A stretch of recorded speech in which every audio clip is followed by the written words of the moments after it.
பார்க்க வந்திருக்கும் ரசிகர்களுக்கு எங்கள் உருட்டான வணக்கங்கள். இந்த வீடியோவில் நம்ம தேல் படத்தோட ரிவ்யூ தான் பார்க்க போகிறோம்.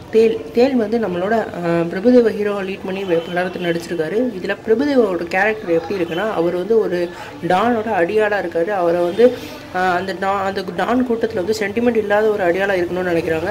இந்த ஹீரோயின் வந்து இவங்க எப்படியாவது திருந்துவாங்க, இவங்க நம்ம கல்யாணம் பண்ணிக்கலாம் அப்படின்னு சொல்லிட்டு ஒரு சூப்பரான ஒரு ஹீரோயினாக இந்த படத்தில் ரீல் பண்ணியிருக்காங்க.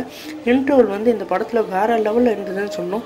இவர் எப்படி கம்பேக் ஆகிறாரு, நல்லவன் எப்படி கெட்டவனாக இருந்து நல்லவன் ஆகிறாருன்னு சொல்லிட்டு சூப்பராக கொடுத்துருக்காங்க. டேரக்டர் இந்த படம் ஃபஸ்ட்டு மூவியாக இருந்தாலும் வேறு லெவலில் வந்து சூப்பராக வந்து கதையை நகர்த்திட்டு போயிருக்காரு.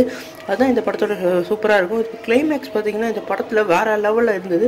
மொத்தமாக இந்த படம் வந்து ஒரு சூப்பரான ஒரு கிளைமேக்ஸோடு அமைஞ்சனால இந்த படம் வந்து ரொம்பவே நல்லா இருக்குன்னு தான் சொல்லணும். இந்த படத்தில் வந்து ஓவராலாக வந்து ஒரு மதர் சென்டிமெண்ட் மற்றும் ஆக்ஷன் மூவி விரும்பிகளுக்குலாம் ரொம்ப பிடிக்கும். இந்த படம் விரும்பி உங்களுக்கு பிடிச்சிருந்தா லைக், ஷேர் அண்ட் சப்ஸ்கிரைப் பண்ணுங்கள். நன்றி.